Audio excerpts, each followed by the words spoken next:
All right. I think the stream started. Good to go. All right. All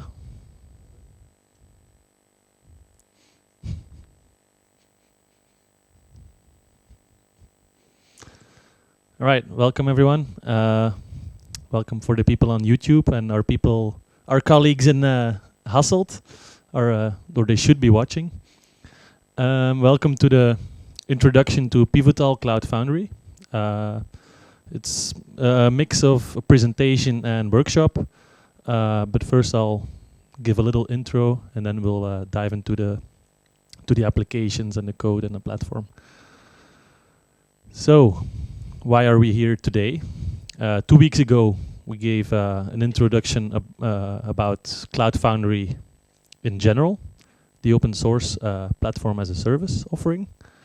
And today we'll be talking more specifically about cloud native applications and how they work in Pivotal's CloudFoundry offering. So we will discover Pivotal CloudFoundry. We will try to deploy our first applications to Pivotal Web Services. That's their public offering. And finally, I'll give a demo of something called a Lattice, which is basically a kind of CloudFoundry on your local machine, so for local development. So while I talk about some boring stuff, you guys should be able to download and install Node.js. It's just on their website. Google it, whatever. Most of you will probably already have it. And you should also get the CloudFoundry CLI, so the command line interface to interact with CloudFoundry.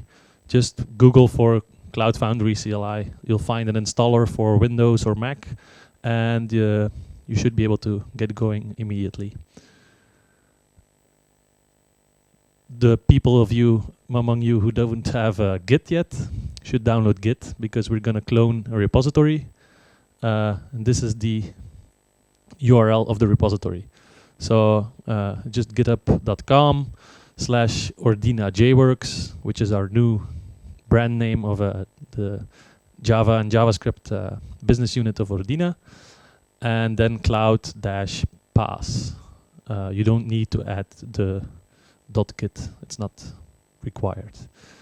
So just note down the URL or Google it. If you search for Ordina JWorks, you'll find it on GitHub. So if everyone has that, we'll just skip the slide. Let's just talk about some boring stuff. Cloud native applications in general. What do we expect, or what does it mean to have or to develop a cloud native application? It means that it needs to be highly scalable. So that's a requirement. What does that mean? It means we have to be able to start up really fast or relatively fast. You don't want to create an application which needs 2 minutes to start up, 2 minutes or 5 minutes like on application servers. That's just too long to be able to scale fast. The application also needs to degrade gracefully. So it needs to shut down gracefully without having errors or hanging or timing out on some kind of open resource. So those are things to take in account when making cloud native applications. Preferably, it's also container enabled. So for example, the Docker community really hammers on this. Making containers out of your applications really takes care of the possibility of scaling and just recreating the same environment over and over. So in the case of CloudFoundry, they use another container technology called Garden. But it's the same concept, just create applications that can be put into a container. Cloud native applications should also be flexible and enterprise ready. What do we mean by that? They should be able to scale independently of the technology behind it. So you should be able to have a database, and if you scale the application 10 times or 100 times, you should be able to reach the same database. You should be able to scale the database even into a cluster. So that's what it means to be enterprise ready. It also means it needs to be very secure by design. Cloud native applications are a bit by default transparent and collaborative, because anyone can deploy it, can take the artifact of an application and deploy it somewhere in the cloud. It's very transparent. The entire cloud community is very open source minded, so that helps making the applications really transparent. This is a definition I took from the internet. It basically means to rebalance the roadmap towards user-driven systems. So it's doing away with making big monoliths, monolithic applications that do not really fit a user-driven system. What I mean by that is you should have small applications which can scale, but each application is tailored for a specific customer need. So if the customer need changes, you should be able to throw away the application and create a new one according to the changes of the needs. And the second part is also really important.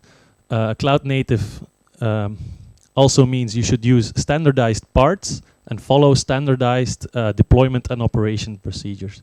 So you should always deploy the same way, in a standardized way. You should always build your artifacts in the same way. This will really make it easier to reach the level of cloud native applications that we want. Now a little bit about Pivotal CloudFoundry. So as I said, it's a kind of flavor or a kind of offering customized from the open source CloudFoundry, and all the information is on their website. They call it cloud native at your service. So what they mean by that is that all the previous points from the previous slide, in some way they take care of that for you. So they have a platform which takes care or facilitates you towards cloud native applications.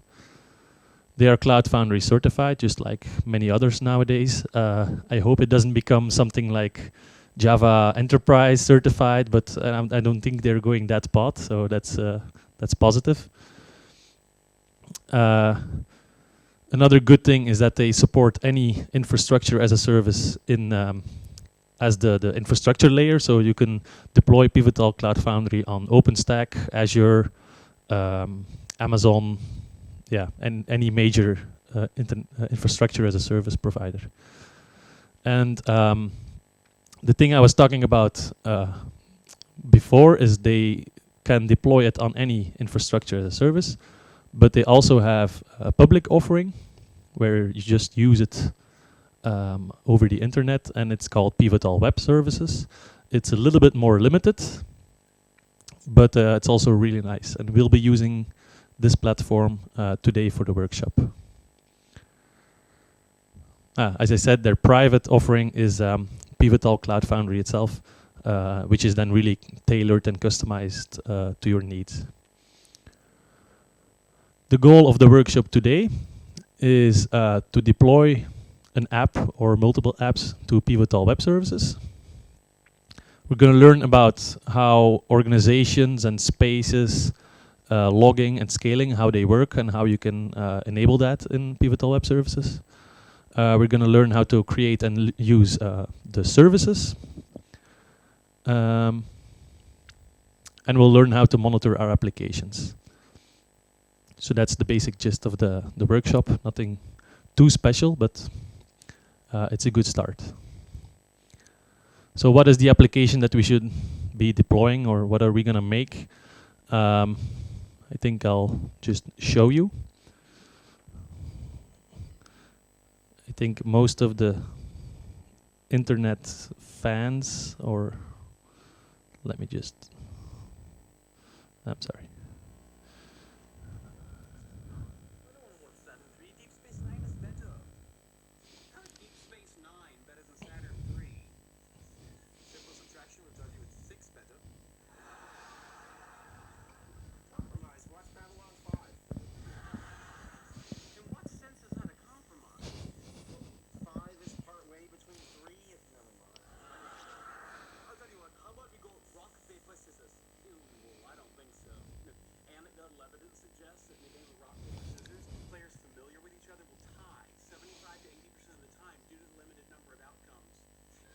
suggest rock, paper, scissors, lizard, Spock.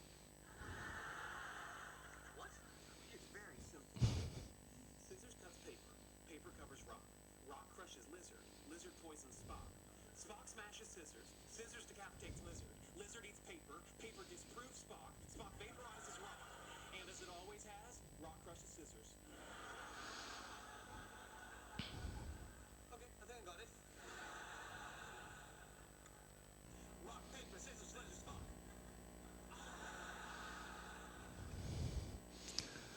So that's basically what we're trying to create here. Let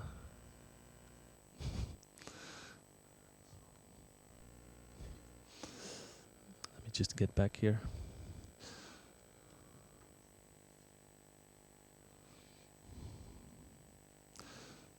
So, as you saw, maybe some didn't understand, but Rock, Paper, Scissors, Lizard, Spock is a little extension of the game Rock, Paper, Scissors, and it involves 5 possibilities instead of 3, so you have a lot of different outcomes of player 1 versus player 2. So that's what we're trying to deploy in the cloud. Then I made a small game data API where we can send our results from the games that we play versus each other, and then players should be added extra points for winning or losing or whatever. So it's just 2 small applications that we're going to deploy in the cloud and that are going to communicate with each other. Maybe as a third option, or as a third application, we'll be adding a small front end to show the results of the games and the scores, the rankings. But this is only if you have time. So feature number 1 of the application, or feature number 1 in general. As a developer, I want to deploy an app to CloudFoundry. So just to show you, what should we do to deploy a simple app to CloudFoundry? We need a CloudFoundry account. So you can go to run.pivotal.io and create an account. I should log out and create a new one.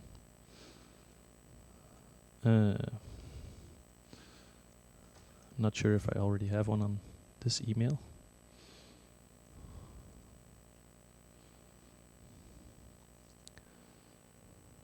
I do. But I need my cell phone, so I'll just use my existing account. Everyone among you can create a new account. It's just as easy as creating an account on any website, and you have a free 60-day subscription, or 30-day, I'm not sure. So basically you'll end up in this screen, which has 1 or more organizations, and each organization will have 1 or more spaces. So once you have an account, we'll just go back to the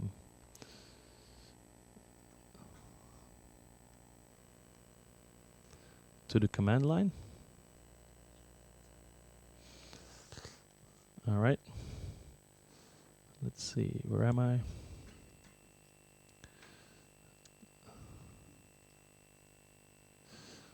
So, if you have the command line interface installed, you should be able to just do CF from CloudFoundry. So it'll give you a list of available commands. Don't be scared, it's a really long list. So if you need more help, just type CF help, or CF, the name of a command, and then help. And at the beginning, you will need to log in to CloudFoundry. So I'm sure it can take a while to take this to create the subscription. But when we log in, you can just have the default endpoint configured. This endpoint would change for if you have a local CloudFoundry running on Bosch Lite, or if you have another CloudFoundry installation on another endpoint, maybe a private offering, you would just log into that endpoint, and then you would choose your account name or email and your password. And he authenticates, and he will target, if you only have one organization, he will target that organization. And if you have spaces, he will ask you which space do you want to target. So usually you would use these spaces for your different development, for your different environments like development, staging, acceptation, production, stuff like that. So I'll use experimental. And you can see that I'm targeting the space experimental now. So any command that I do now will be in this space. So if we go over the commands again, we want to be able to deploy an application. So I'll go to my account.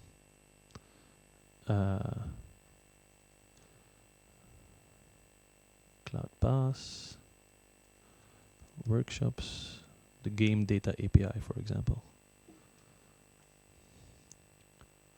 It's really simple one. I'll show just one of the controllers. It's a really simple controller containing request mapping for /games, and you can get all the games, the list of games. You can create a new game. You can retrieve just one game, and that's about it in this controller. So that's what we'll do in a bit.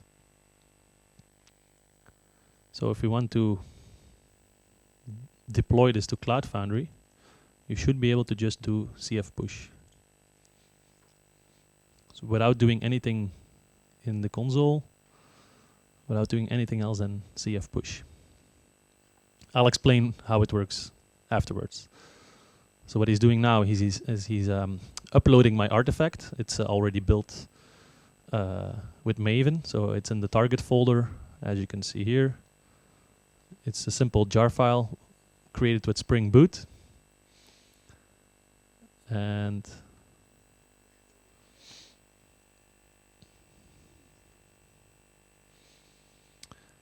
he's doing all kinds of stuff, which I'll explain in a bit. There's some strange naming here, such as droplets. Is there a question? The host is taken. Ah, yes. So take in mind, if you try to push this application on CloudFoundry or Pivotal Web Services, you deploy it to the domain cfapps.io. So if you use the same host name as mine, it will fail. So we are able to deploy, but we're not able to deploy because the name is already taken. So I'll just wait till this finish here. By the way, I'm taking the name, so that's why you can't. That's why you cannot push. Once he's done here, we'll go over what happened, and then I'll fix it. So the people of you who already are waiting for the solution, you should open, or you should see a manifest file in the root of this folder. There we go. So my deployment has succeeded because it's mine. And let me just show you the manifest file. So basically it contains some configuration. It's specifically a file for CloudFoundry. And it indicates some attributes. So it's an application which uses maximum 512 megabytes of RAM. Well, we only want one instance. There are some environment variables for Spring Boot and for Java. And here is the name. So we have one application It's in a YAML format, so the dash means it's part of a list. So the first application and the only application that we have here is a game data API. That's the name. But this is not the one that is blocking you. The name is just what appears in Pivotal Web Services. The one that is blocking you is the host. And the host will be gamedata.api.cfapps.io. So if you change this one to another one, or you change it, or you remove it, then he will pick something at random. So if you remove the host, it should take something at random, a random combination of two words. The other things that you see is the path attribute. The path attribute says which artifact we want to deploy, and the build pack indicates which build pack we want to use. So build packs are specifically for CloudFoundry. It's not used somewhere else, I think. I think on Heroku as well, you have build packs or the concept of build packs. So a lot of them have been ported from Heroku to CloudFoundry. And on GitHub, there's basically a really basic Java build pack, which you can use. And for your everyday needs, the Java build pack is good enough. You have an option in CloudFoundry in the command line interface to create your own build packs, but I would not recommend it at the start because it's quite difficult to get everything right. So anyway, the people that change the host name or remove the host name should be able to deploy their application now. Yeah?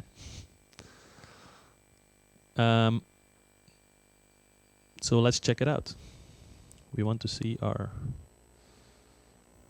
application. So I'll show it here. So in my space experimental, we have an application game data API, which is running. And the last push was 8 minutes before 6 p.m. UTC. So they're an hour behind us. So that checks out. There's one instance, 512 megabyte RAM, a fixed disk limit, and it is currently running. So you can see here that it was started. And I see that someone used credentials. Yes, Hina, yes. She has the same credentials, so she was targeting the same space, so she deployed over mine. Doesn't really matter. It means that it worked for her, so that's great.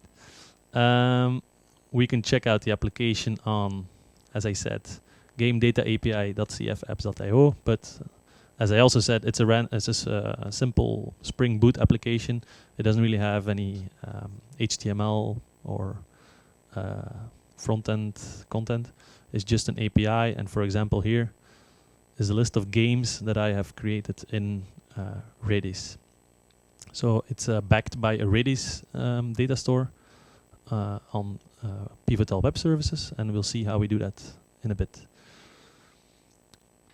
So I would say that if it worked for everyone, that feature 1 is delivered.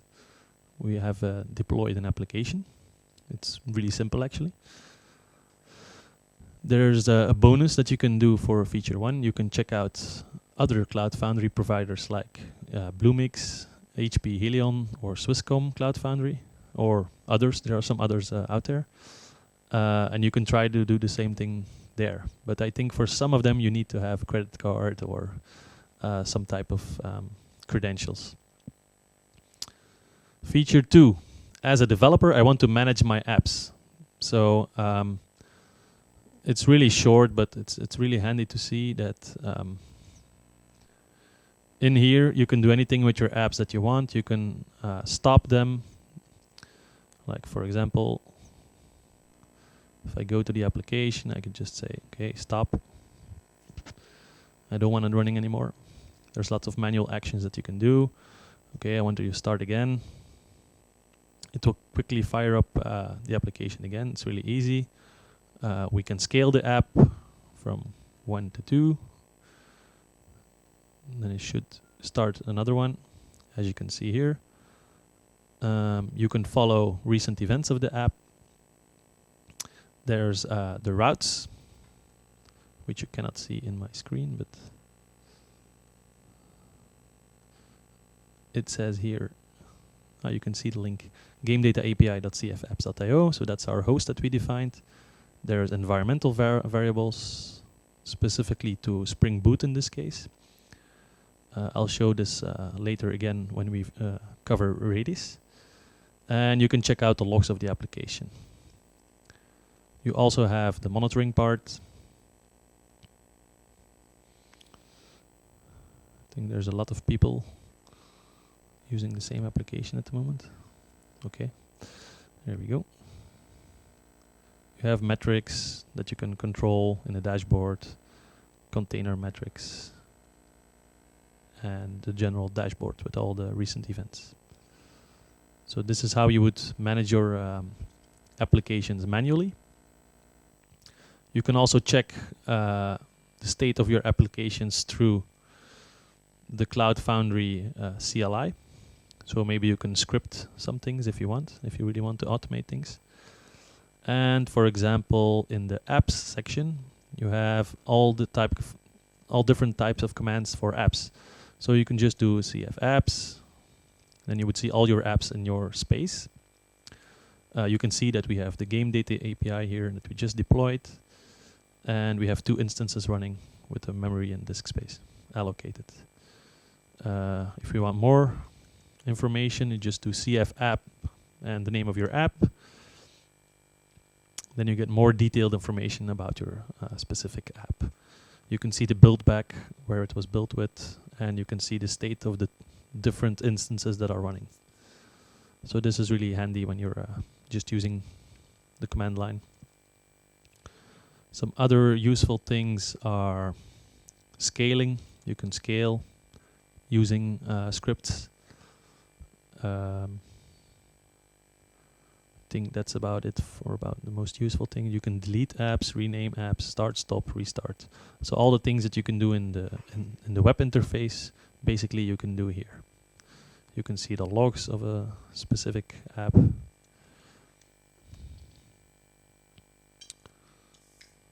So it's basically tailing the logs. If you go to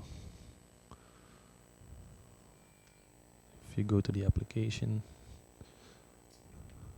you refresh a couple of times, you'll see HTTP requests coming in here.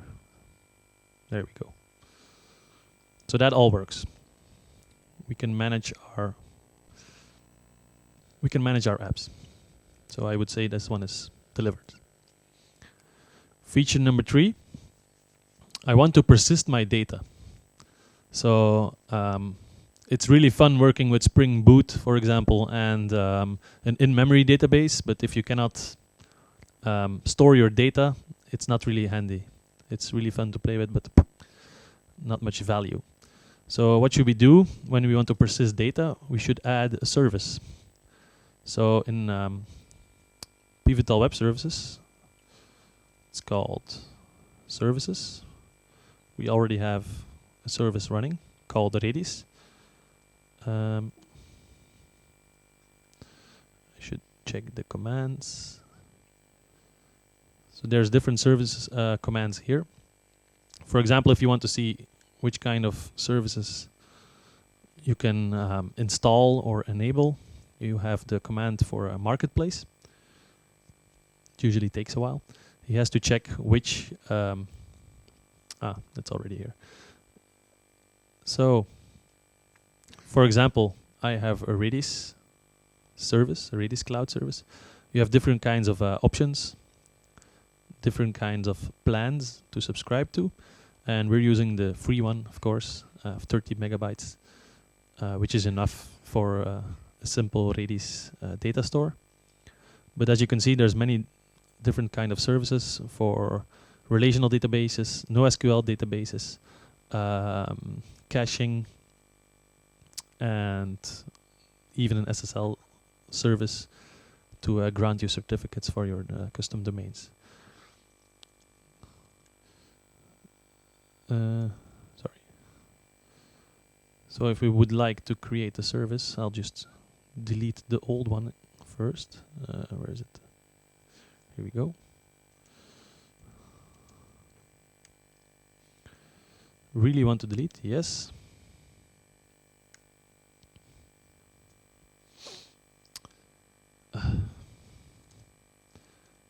First you have to unbind it, if I'm not mistaken.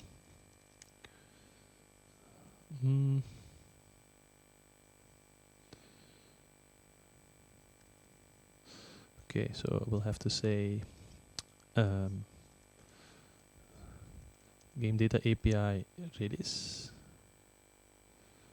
should unbind it. The application should be failing now as well, because it cannot connect to Redis anymore. And now I think we should be able to remove it. No, sorry. Delete it.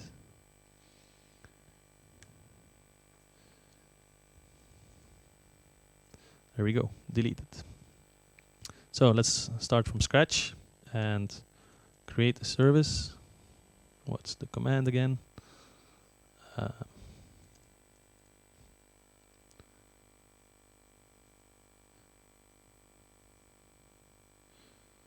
Yes. Service Redis.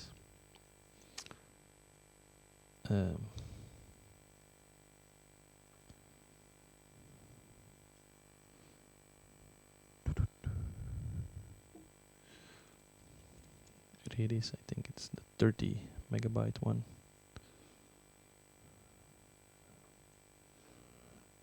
And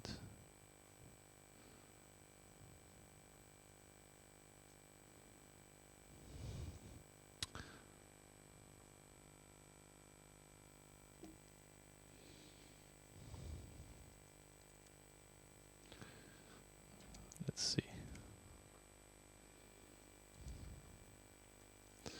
Where is the command again?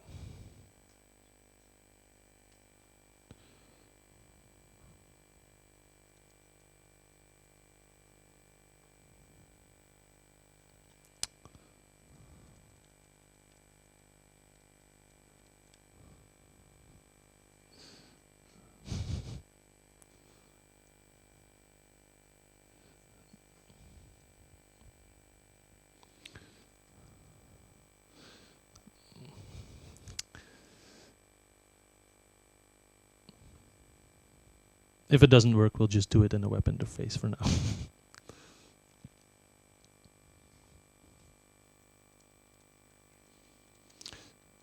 Redis Cloud.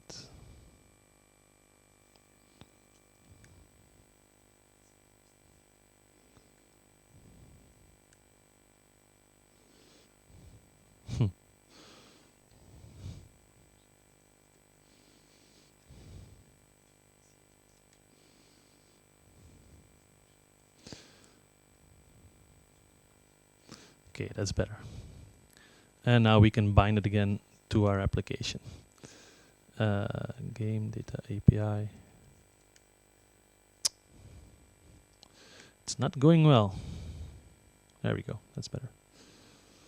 And as he said, we should restage the application. It will basically just reboot it. It will not stop the container, start the container. It will just recreate it, staging again. So it's restaging is much faster than restarting. So basically it's using the Java build pack to see what it needs. It will download Java, it will download the memory calculator to set the correct memory settings, and that's basically it. And then it will start the application using the Java command. It still remembered that we want 2 instances, so there we go. Should be running. They've both been started and they're back online. So if we go back to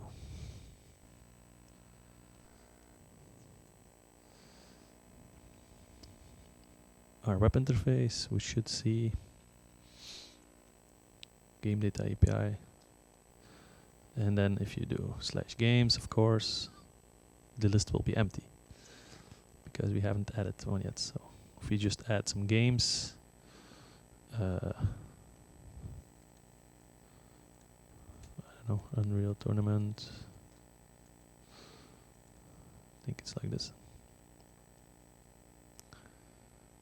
There we go. Let's create rock, paper, scissors, lizard, Spock. There we go. If we check it again, there we go. We should have a list with 2 games. Yay. So we can persist data. It's not much, but it's a simple application. Anyone can create something more complex using the old methods of before. And what we want to do now is we want to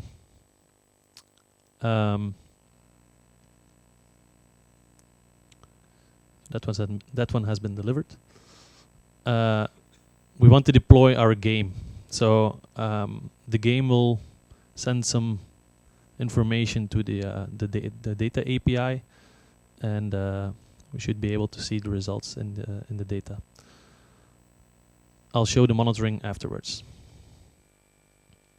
So basically, if you go to another folder called CF Intro,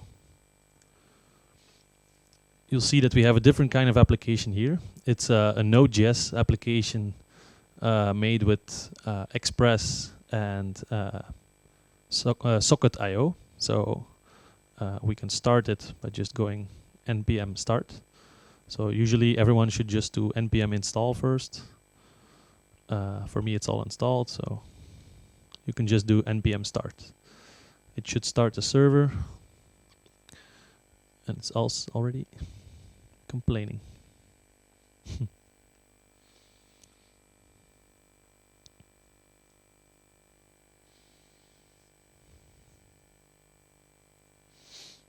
Okay. So we'll fix something in the application and then deploy it again. So basically,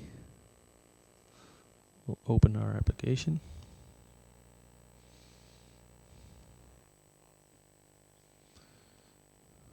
And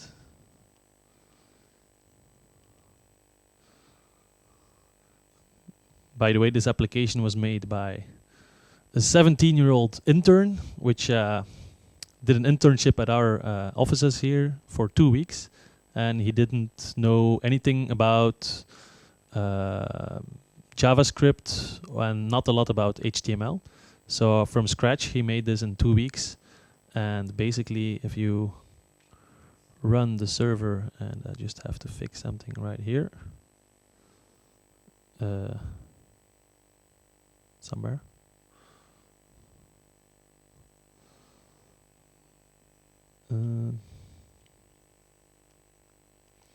Just put this away for a while so I can show it.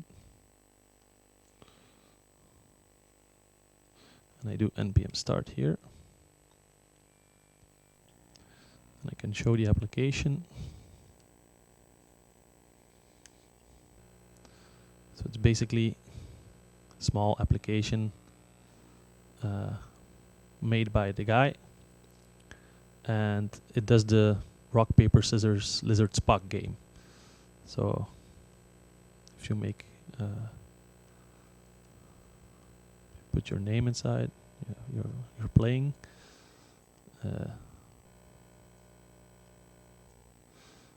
If you create a second window, you can see the same game, and you can show what happens when you add a second player. We'll say here, wow, there's a new player, Kevin. Kevin wants to play. And Dieter wants to play. So basically there's two players. And the first can make his move. Okay, second one will see what happens. Second one makes his move. Rock and lizard. So Kevin has won. Kevin is gewonnen. So The intern didn't speak English very well, so he did it in Dutch, which is perfectly fine. So this is basically what he made. A really simple application. So what we want to do, we want to deploy this app. So we'll go to the command line. And what else you have to do is, of course, you have to create a manifest file, which is a little bit different than the other one. You need less memory. I don't think you even need a fraction of 128 megabytes. You want one instance, you want a name and a host for the application, and you have another build pack. So it's the Node.js build pack instead of the Java build pack. And what you should do is just cf push to deploy. So we'll go to the same organization, we'll go to the same space, and so it's one unified way of deploying applications, irrespective of the technology that you use for the application. So it will run the build pack. It will do an npm install, as you can see. It will create a droplet, and a droplet is basically the build container that you can start and stop. And then the only other difference is that you have a proc file, but most people who use or who developed in Node.js before know that there needs to be a proc file, or there should be a proc file. And there's the web profile defined here, which just calls npm start to start the server. So this application, as I said, it's only using 70 megabytes. So you should see it in the cloud now. If we go to rock, paper, scissors, lizard, Spock, there we go. We just deployed our simple Node.js application in the cloud.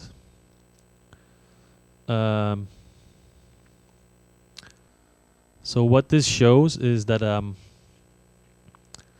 there's really not a threshold or a barrier anymore to go to the cloud. It's really easy to manage your applications, to scale your applications. When you scale an application, there's automatically a load balancer put in front of it. So it will divide up the requests to your different instances. So as a developer, you really, how would I say it? You don't have the burden of waiting for deployments, going to the ops people and asking for extra servers. It's all at hand right here. So this kind of thing, it's really fun to deploy this inside of the cloud. But sometimes you also want to see it or run it locally, just the way it would run on the cloud, but locally. You can do this using Lattice. And I'll show a small demo of Lattice right here. Yeah, so we can monitor the application. So let me just show you how that works. So basically, if you go to lattice.cf for CloudFoundry, you'll see where to download it. It's a really nice website. You can download the latest version. It's on GitHub. It's tagged with the release, version 0.7.0. So it's still an early version, as you can see. They don't even have a version 1 yet, but it's really handy for local development and local checking of if your app scales well, and if all the connections and all the interactions of your microservices or your apps really work. So what you do is you download this here. It might be a big download. It's not really necessary that everyone does this because it can take a while to set it up. But basically you download the zip here, and I'll go to my work folder. Basically this is what you get. You get a zip file with inside two folders. First folder is Terraform. Terraform is some kind of software to define a template of your stack, and it will on some kind of infrastructure.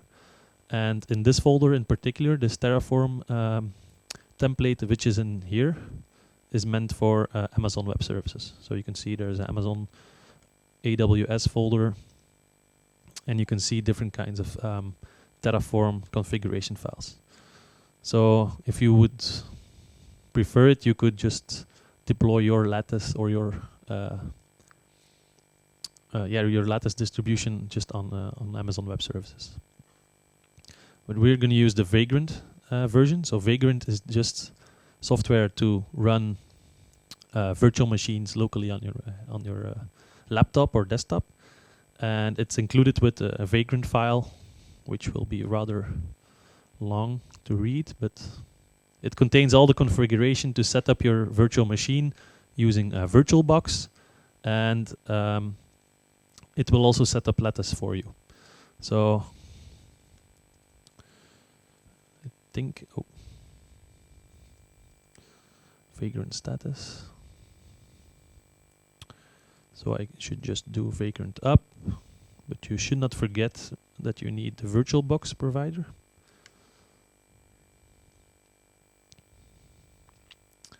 So it's creating a VirtualBox virtual machine called default, and it's importing a base VirtualBox called Lattice collocated.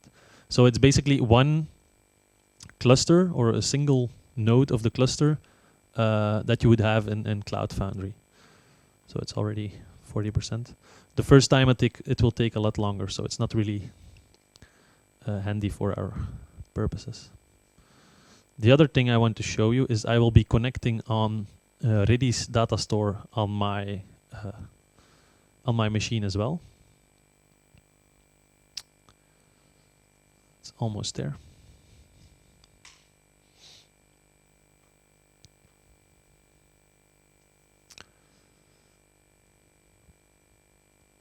So it's doing all the networking for you, creating SSH keys.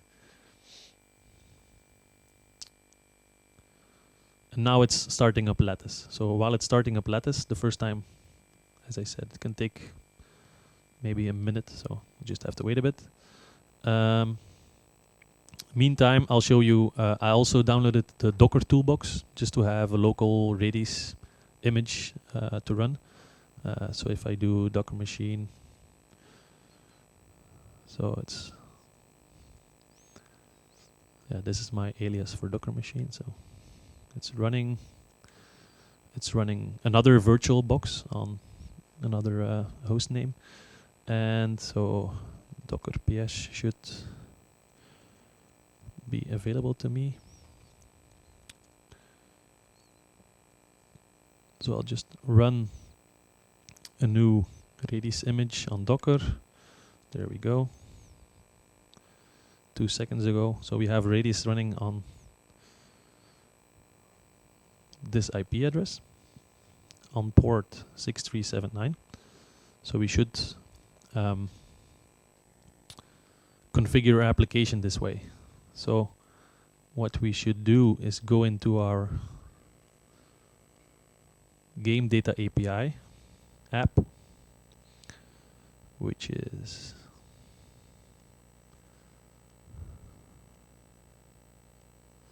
right here. And in Spring Boot, we have application properties where we define the Spring Redis host and the Spring Redis port. Maybe you'll think, this configuration here, how does this work on CloudFoundry? Well, CloudFoundry and the Spring Boot cloud connectors, they make sure that this property is overwritten when you deploy to the cloud. So these kind of properties are set by Spring Boot so that they can be overridden when you deploy to CloudFoundry. So it will be overridden with environment variables. The Spring Redis host will be overwritten with the host name or the host IP of the new Redis service that we have, and the port as well. So if we go to our web, Pivotal Web Services console. And if you go to, no, that's not it. I see Andreas already created his own personal space. Everyone needs their space. We should see here in our app that we have some environment variables who take care of that. As you can see, right, where is it?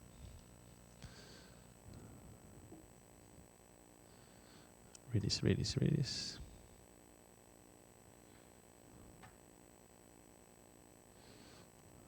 So basically, Spring Boot searches for these kind of properties, and for the host name and the password and the port, and it fills it in the application configuration. So that's taken care of by Spring Boot for us, which is really nice. So back to our local application. So in order to, I'll check if it's still starting up, so it's taking a while. In order to deploy this local application to our local lattice, we should build our application. And you can do it, you can deploy the application on lattice in two forms. You can build it yourself. You can build a droplet, as I said, on CloudFoundry. When you deploy, it is there's a container being made, which is called a droplet, which you can start, restart, stop, and scale. So you can create a droplet yourself here, or you can create a Docker image. So Lattice works with Docker images, and it works with droplets. So let me just see if it's already online. Yeah. So I think it's okay. It's up and running. So all the Lattice commands are being called with LTC. So Lattice status, global status. Okay. I'll just visualize it. So it's empty. There's nothing running. So we should target it to the correct one. Yeah. So our virtual box is running on this weird host name here. So it's actually going to the internet to lattice.cf, and it's using a reverse DNS trick to go back to your local machine. So it's configured for local.lattice.cf, but it will go back to your VirtualBox machine. So if we want to build a droplet, you have the build droplet command. So basically we'll go to our folder, to our application, and build the droplet. So BD, let me see, there's always the help command. So basically, what should we call it? We'll give it the same name. The build pack, I'll give it some extra properties like where the jar is at. So that's the path of the droplet source. And I'll give it 512 megabytes of RAM. And that should be it. I'll give it a name, and the build pack is just github.com/cloudfoundry/Java build pack, I think. So as you can see, this will create the application droplet. So it's uploading the jar file to our Lattice target. And it's basically creating the droplet with the build pack.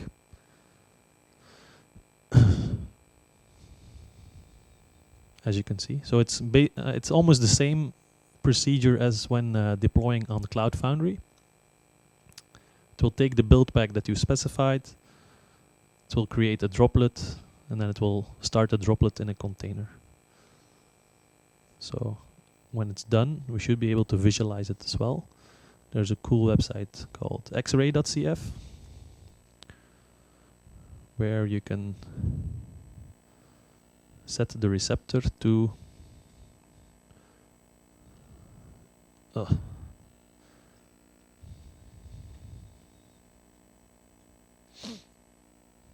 there we go, much better. You can launch X-ray. We are connected, but you can't see anything yet because we are one zone specified and one cell. So one cell is basically one node of the cluster.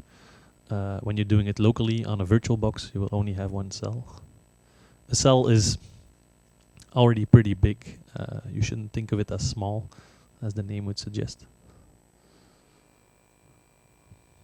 There we go. So the droplet has been built. You should be able to see the droplet. Oh. When we list them, so you can see we have the game data API 59 megabytes. I think it's even the same size as in CloudFoundry. And now we should be able to launch a droplet. I'll just check the help. It's not launch. Yes, it is. Oh, okay. It's LTC. So we should be able to launch a droplet giving it a name and a droplet name. And I think all the rest is done automatically. It will already forward your app name dot the domain where your lattice is configured, and it will forward it to the container port 8080. And you also have the application name -8080 at your lattice domain, and it will also be forwarded to the 8080. So that's what we need. We don't need anything else. We'll just launch the droplet called Game Data API. It's pretty boring. And the droplet name is also Game Data API. So I think that's it. So it's defaulting to port 8080 and it's creating a container. And here you should be able to see it. See, it's already starting up here. It's starting my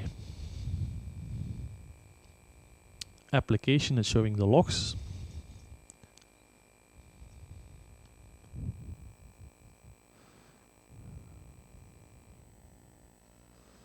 Yeah, the health check is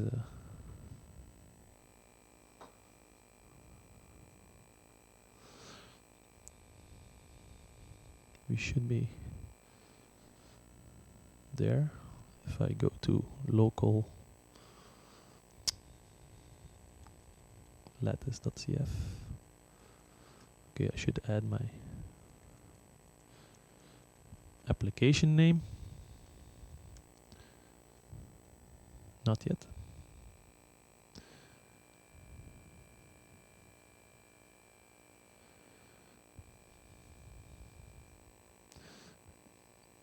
It should be running, so let's see.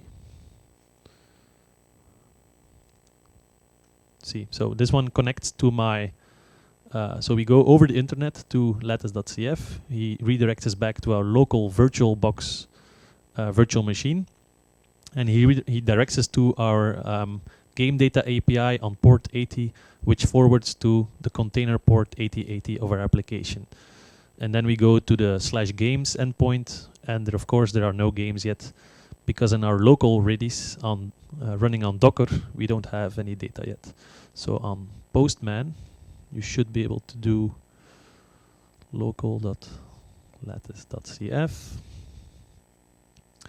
Should be able to post. There we go. We just posted a new game. There we go. So we have a game called Rock Paper Scissors Lizard Spock. And if we refresh this, you see it running, and the two routes that are auto configured for our application.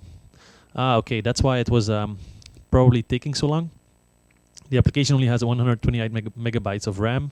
I didn't specify anything else, so that's probably why it failed and restarted until it worked. So it will probably fail if we stress it a bit. Let me just try. because Spring Boot, if you don't configure the dependencies correctly, will take a lot of memory up front. So I'll just allocate some more memory. Should be able to do it. I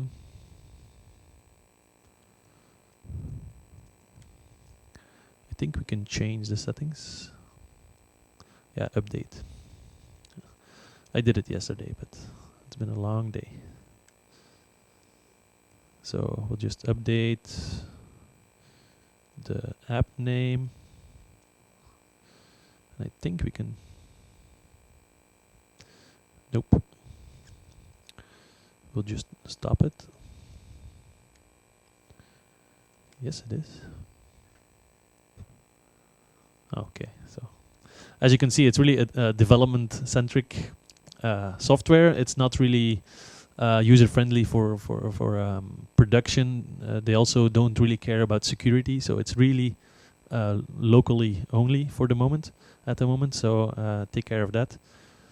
I'll just remove it, and I'll launch it again with some more memory. I think that should be it.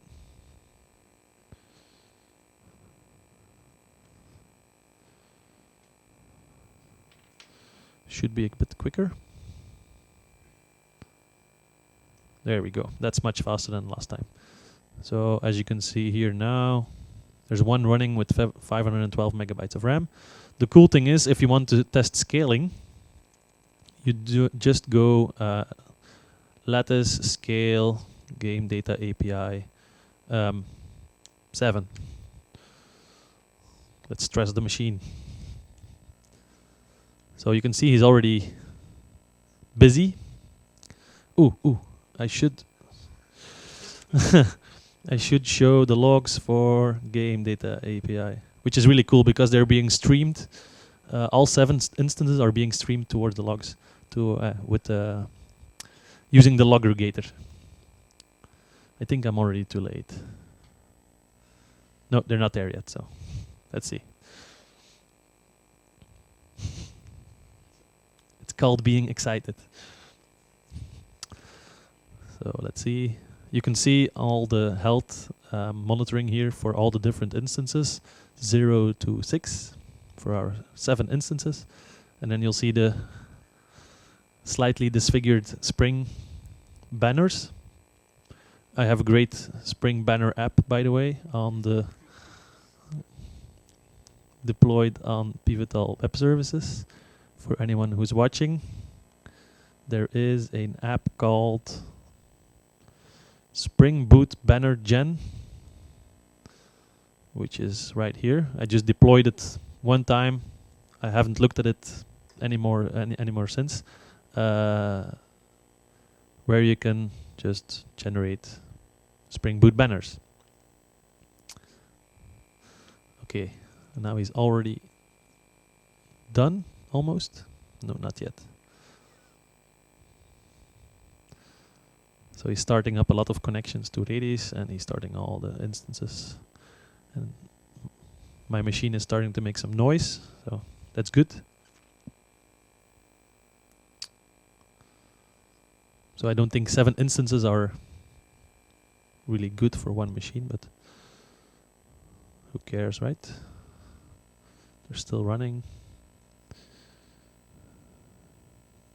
So you have the visual UI here. You can also just do LTC visualize to visualize all your different applications. And this works for all the build packs that are available. So you can do it with Node.js, you can do it with Java. There's even build packs for .NET applications. So if it works on CloudFoundry, it will work on Lattice and the other way around. So I think he's there. Yeah, okay. So 7 instances running. So these are all the containers. And I think that's the last thing to show you. The cells don't really give a lot of information because there's only one. But if you would deploy this lattice on Amazon using the Terraform configuration files, you would specify multiple zones in different kinds of time zones and Amazon data centers. So it's all possible to use it there. So I'm not going to go really into the application because it's a really simple application sending some data back and forward. I didn't have time to create a really fancy UI. Maybe my colleague already has something. He's working on it. So we had a little competition going on. He had 2 hours to create the front-end application for our just to show how fast it can go to deploy something to the cloud. But I don't think he's ready. But after the presentation or the workshop, we'll finish up all the sources and we'll put them on GitHub, and we'll link everything in the YouTube video. So I think that one's delivered as well. So if you need more information, you could go to the Lattice website, Pivotal, CloudFoundry platform. Their website has a lot of information. The CloudFoundry website itself also has lots of guides to deploy on different stacks. So the only thing that leaves me is to ask if anyone has questions.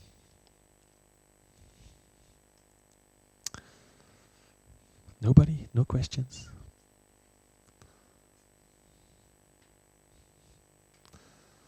So then the only thing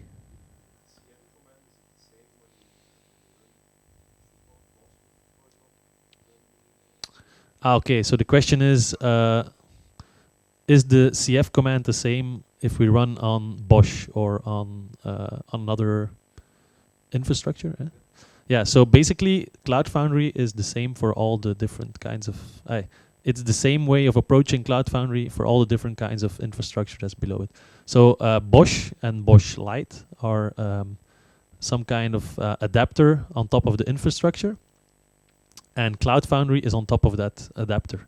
So the way you go to CloudFoundry is always the same. So that's you can use the CloudFoundry command line interface just to go to CloudFoundry on Azure or on Amazon or on Pivotal's private offering. It's all the same. So the only thing you need to do is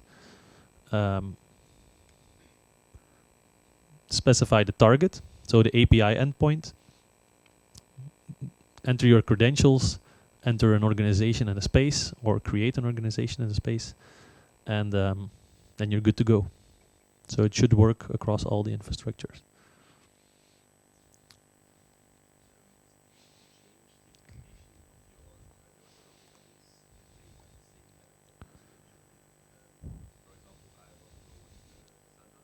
Mm-hmm.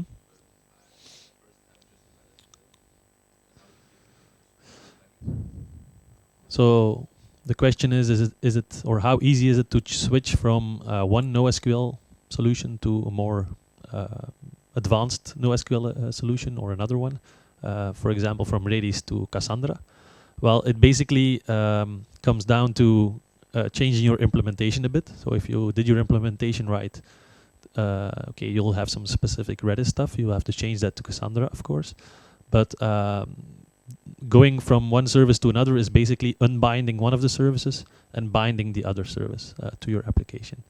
So you could run your application in some kind of space, and in another space you create your updated application, you connect it to another service, and when you're ready you can just push it from development, let's say, to production, or from staging to production. So it's really easy to on the fly change services, unbind, rebind, or just deploy over your current application. There's also a number of plugins that you can create yourself. So you can, I think there's a command list plugins. There's not. It's called.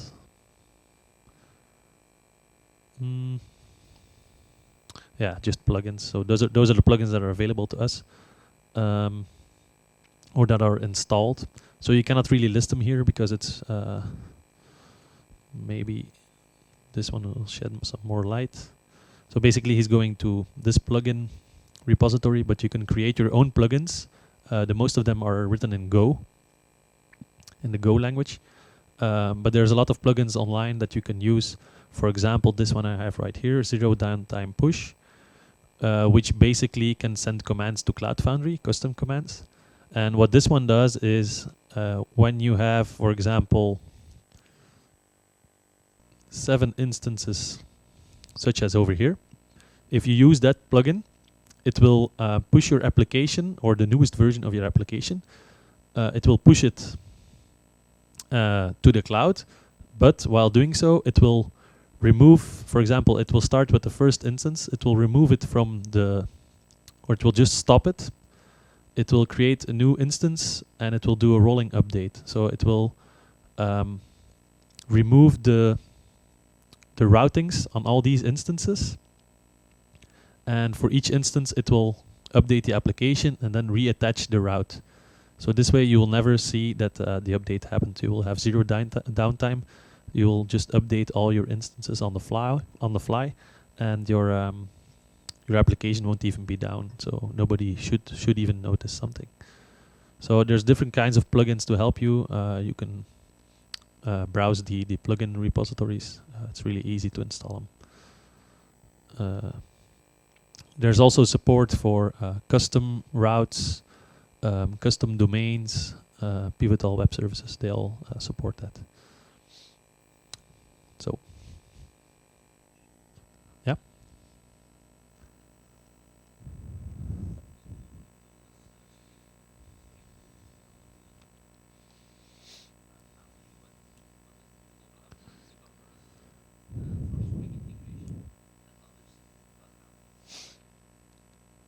Okay, so the question is, what does Pivotal CloudFoundry or Pivotal Web Services offer more than other CloudFoundry solutions, specifically for Spring integration?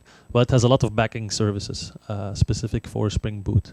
So it has the especially the private CloudFoundry solution from Pivotal. They have backing services for the Netflix open source stack. So they have the registry, they have the turbine, the Hystrix, the all those different kinds of components of the Netflix stack. So that's what they offer. Debugging remotely, I think you can just debug remotely, but I think you can do that on any CloudFoundry flavor. They offer a really nice console and really extend feature set. So the other solutions offer the same thing, but more tailored to their business. So for example, IBM Bluemix will offer other services related to what IBM does. For example, the service for, what's it called? The artificial intelligence one, the Watson. You have a back service to contact their Watson service. I think SAP HANA has their own flavor of CloudFoundry tailored for things that SAP or an SAP application needs. So all the vendors have their own specific flavor to it and their own specific use case for it. So especially the Pivotal offering has plenty of services for Spring enthusiasts. So if you're doing Spring or developing Spring or Java in general, Pivotal Web Services is, according to me, the best solution. So